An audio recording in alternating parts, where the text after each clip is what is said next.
Lancaster became Britain's most celebrated bomber of World War II. The Lancaster served as Bomber Command's primary weapon in the latter half of the war. It became famous for its part in some of the most daring missions ever attempted. Today, only 2 operational Lancasters remain. This is the story of the AVRO Lancaster, by far the most outstanding bomber of World War II. This aircraft has come to represent the courage and determination of all who flew and fought in deadly, relentless aerial battle. In 1941, Nazi Germany dominated continental Europe. It was vital to destroy the military power of the Nazi dictatorship and the industrial strength that sustained it. There was only one way to strike directly at Hitler's brutal regime. The Allied forces needed an aircraft that was able to go behind enemy lines and destroy their war machine. Bomber Command were ordered to take over, and they started to take the fights to the enemy. But when Bomber Command first entered the war, they were no match for the enemy that they would face. The Blenheims, in the day, were sitting ducks to Hitler's single-engine fighters. Only 1 in 3 aircrafts ever succeeded in getting within 5 miles of its target. 50% of bombs fell in open countryside. During the Blitz, Britain itself had come under savage aerial attack. German bombing raids had taken the lives of over 43,000 civilians, and many more were seriously injured. The ruthless nature of the Nazi war machine and its indiscriminate killing of civilians generated a loathing of Hitler and all he stood for. There became an increasingly urgent need for aircraft that were powerful enough to cross the inhospitable skies of occupied Europe and strike hard at the heart of the Third Reich. It was into the backdrop of this devastation that created a new generation of warplane. The 4-engine heavy bomber. They were the Stirling, the Halifax, and the aircraft that would be described as the finest bomber of World War II, the AVRO Lancaster. Origins of the Lancaster. As an aircraft, the Lancaster was way ahead of its time. Its aggressive capability played a major role in the defeat of Nazi Germany. Its specialized missions became part of an aviation history. But its origins lay in another, far less successful design. 3 years before the outbreak of the war, Roy Chadwick, AVRO's chief designer, responded to an Air Ministry specification for a twin-engine medium bomber powered by 2 Rolls-Royce Vulture engines. The first prototype of this aircraft, the AVRO Manchester, flew on the 25th of July 1939. Problems were immediately obvious. The Vulture engines lacked power, and there were major handling issues. However, when war broke out 6 weeks later, the Manchester bomber was rushed into service. But the Vulture engines were prone to bearing failures and overheating that caused fires. In spite of modifications, the Manchester continued to suffer numerous problems affecting its performance and reliability. At AVRO, Chadwick and his team of designers were already planning to develop the Manchester into a potent 4-engine bomber. This would use the highly successful Rolls-Royce Merlin engine instead of the unreliable Vulture. Originally known as the Merlin Manchester, or Manchester Mark III, for security reasons, it was unofficially named the Lancaster by its design team. The Manchester's wingspan of 90 feet was extended to accommodate the extra engines. This increase in the wing area also improved the new aircraft's takeoff ability. The flying prototypes of the new aircraft were an immediate success. The name that had become legend was now official. The Lancaster Mark I was ordered into full production. As 1941 drew to a close, the AVRO Lancaster enters operational service, and the Bomber Command gained a new commander-in-chief, the single-minded and uncompromising Air Chief Marshal Arthur Harris. The gathering strength of Bomber Command was used to wreck the centers of German war production, destroying their factories and manufacturing centers, and shattering the confidence of munition workers. Operations. On March 3, 1942, the Lancaster made its first operational sortie. It was a fairly unremarkable debut for such a remarkable aircraft. 4 Lancasters from the 44th Squadron took part in a night operation, laying anti-shipping mines off the German coast. The first operational bombing mission for the AVRO Lancaster came 7 days later. 2 Lancasters joined the force of 124 other aircraft in a night raid on the German city of Essen. 4 aircraft were lost during the raid. On the ground, very little damage was done to the city that was a center to many major German munition factories. Increasing numbers of Lancasters joined the squadrons of Bomber Command, and pilots converting from more familiar aircraft were quick to appreciate the Lancaster's flying qualities. A force of 12 Lancasters embarked on a daring daily raid deep into Germany. Accurate navigation and precision bombing were essential. It was a round trip of 1,250 miles to the Bavarian city of Augsburg. Flying at low level, confronted by enemy fighters and a hail of anti-aircraft fire, as they battled their way to the target, a factory producing diesel engines for the German U-boat fleet. In spite of losses, 8 Lancasters made it through the barrage to deliver their bombs precisely on target. Of the 12 Lancasters that took part in the raid, only 5 returned. 49 aircrew were missing. Squadron leader John Nettleton, who 5 weeks earlier had led the first operational flight made by the Lancasters, was awarded the Victoria Cross for his part in the operation and became a national hero. Production of submarine engines at the Augsburg factory was halted, but the plant was back in operation within a few short weeks. Such losses for so little result were unacceptable. If Bomber Command was to be instrumental in the war, there was no alternative but to fight under the cover of darkness. The focus for Bomber Command was the heavily industrialized Ruhr district of Germany, a region that produced 80% of coal supplies and 75% of steel. German defences were concentrated around these centres, creating an almost impenetrable barrier. The airmen of Bomber Command confronted the increasing strength of these defences, as Air Marshal Harris intensified the aerial bombardment of the Third Reich. On the 30th of May 1942, 73 Lancasters took part in the largest raid of the war so far. A total of 1,047 aircraft struck the city of Cologne. 41 aircraft were lost. In Cologne, production was halted at 36 major factories, and 70 others had their output reduced by half. However, within a month, production was back to normal for the damaged city. Bomber Command's losses amounted to the deaths of 11,300 aircrew in the first 3 years of the war. More than 12,000 would die in the 4th year alone. Air Chief Marshal Harris believed that the Bomber Command was the war-winning weapon. He committed to strike harder, and with increased frequency, right at the enemy's resources. In response to the actions of Bomber Command, Hitler demanded a huge expansion in output from German manufacturing industry. He also increased the defense infrastructure to protect it. Bomber Command then faced its gravest test in the ravages and horrors of war. Bomber Command had to fly up against formidable air defenses. Almost 1 million men served in Germany's air defense network, and another 1.5 million were engaged in air raid precautions and damage repair. There were over 150,000 anti-aircraft guns defending Germany's cities.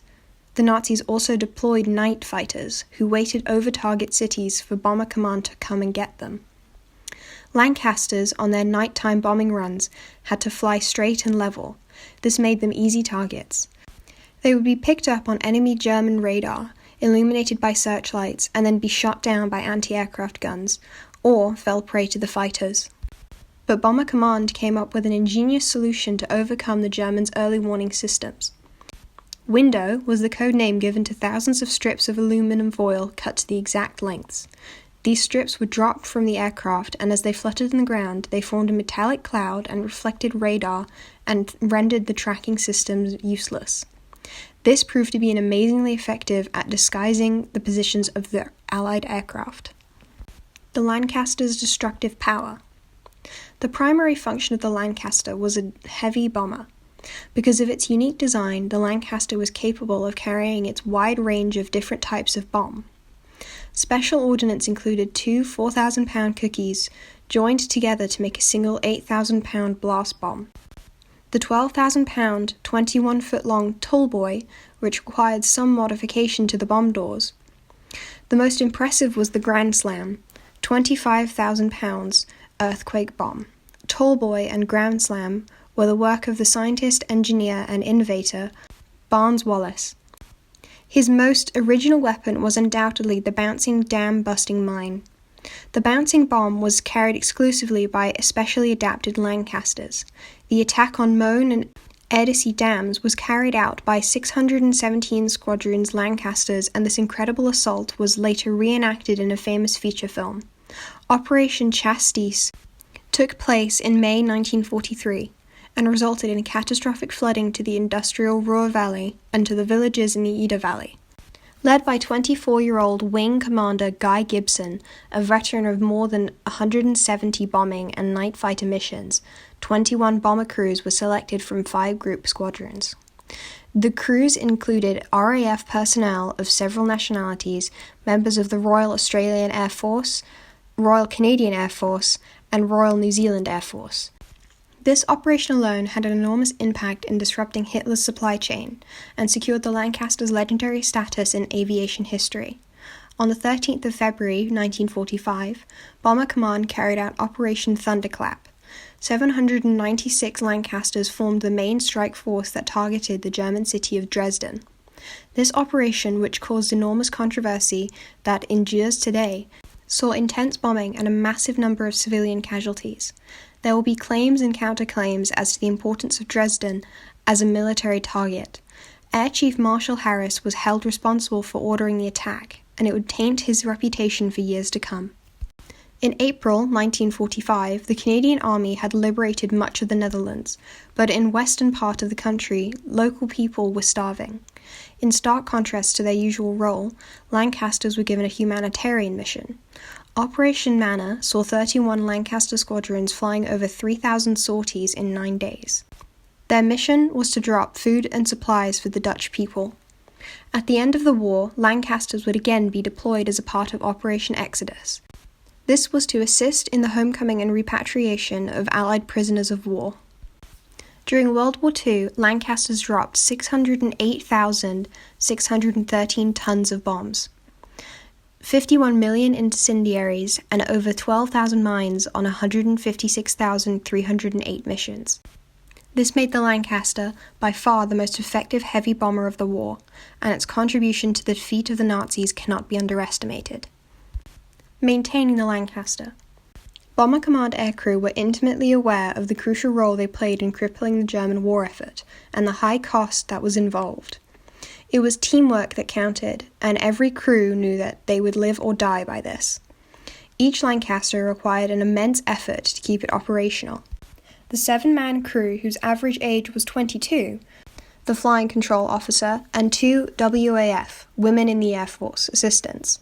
A WAF parachute packer, the oil tanker when its driver, the 2,500-gallon petrol browser with 2 airmen, the bomb train with a WAF driver and 7 armoriers, up to 8 ground flight mechanics, a further 7 specialists, and lastly, the meteorological expert. Although it required 40 skilled men and women to maintain, service, and operate the Lancaster. The Canadian Lancaster. Of the 7,377 Lancasters that were ever built, just 17 complete planes are still in existence. Of this number, there are only 2 that are still airworthy and in flying condition. The first Lancaster, nicknamed Thumper, is part of the Royal Air Force Battle of Britain Memorial Flight, which operates from RAF Coningsby in Lincolnshire, UK. Aside from the Lancaster, the BBMF also has 6 Spitfires and 2 Hurricanes. The second Lancaster, nicknamed Vera, is the prized possession of the Canadian Warplane Heritage Museum in Hamilton, Ontario. This particular Lancaster was built in Canada in July 1945 and later converted to an RCAF 10MR configuration. Vera did not see combat service itself, although it did fly in the Royal Canadian Air Force for 19 years. In 1952, it suffered a serious accident and received a replacement wing center section from a Lancaster that had flown in combat over Germany. In 1977, Vera underwent 11-year total restoration and has been flown continuously since 1988. For those of you who want to truly experience this Lancaster, you can actually become a member and buy a ticket to fly in this magnificent aeroplane. In August 2014, Vera was flown over to England. There she joined Thumper, and the 2 Lancasters were flown around England for 7 weeks. This gave millions of people the opportunity to see the last 2 flying Lancasters. Before then, the last time anyone saw Lancasters flying together was in Canada in 1964, some 50 years earlier. Canada was the only country within Bomber Command to have their own bomber group. Number 6 RCAF Bomber Group was commanded by Canadians, manned by Canadians, and were flying Canadian-built Lancasters. Canada was the only country that had the duty and responsibility in the war effort in Bomber Command. Sadly, 10,695 young Canadians lost their lives in Service Number 6 Bomber Group, and also flying with some of the Royal Air Force bomber squadrons. So there was a very high cost to pay by all of those who served in Bomber Command. However, this did not change the outcome of the war. It forced the enemy to defend themselves, as opposed to going on the offensive against the Allied forces. Thousands of Canadian airmen and ground crew served with the RCAF and RAF Lancaster squadrons in England during the war. By late 1944, the Canadian No. 6 Group of Bomber Command operated 13 squadrons of Lancasters in the war against Germany. At home, thousands more Canadians worked at Victory Aircraft in Moulton, Toronto, to produce 430 Lancaster Mark X's between 1943 and 1945.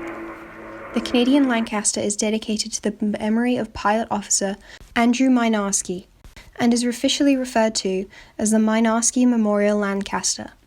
It is painted in the colours of his aircraft KB-726, which was shot down in flames by an aircraft German night fighter on June 13, 1944. As the bomber fell, he attempted to free the tail gunner, trapped in the rear turret of the blazing and out-of-control aircraft. The tail gunner miraculously survived the crash and lived to tell the story, but sadly, Andrew died from severe burns. For his bravery, he was awarded the Victoria Cross, the Commonwealth's highest award for gallantry.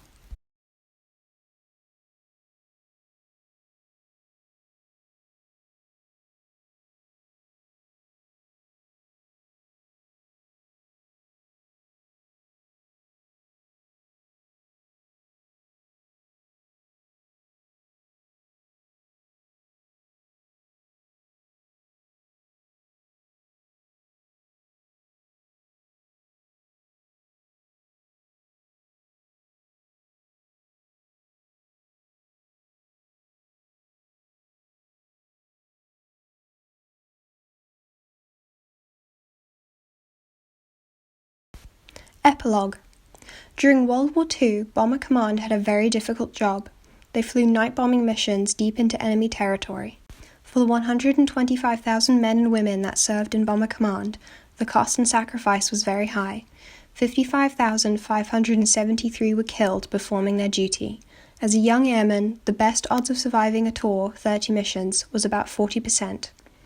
It was the highest loss rate of any British armed forces in the Second World War. From 1942 right through to 1945, the Lancaster was the main aggressive side to the Allied war effort. Bomber Command did not win the Second World War independently, but the war could not have been won without them. The RAF's attacks forced Germany on the defensive, and the Lancaster played the leading role in that. The young men and women of Bomber Command faced dangers that today we can barely imagine. It's hard to comprehend the sheer scale and magnitude of the human sacrifice that was made in the defense of our freedom. The controversial Commander-in-Chief of Bomber Command, Air Marshal Arthur Bomber Harris, would pay tribute to the men who flew and fought in these battles. There is no parallel in warfare to such courage and determination in the face of danger, over so prolonged a period. Such devotion must never be forgotten.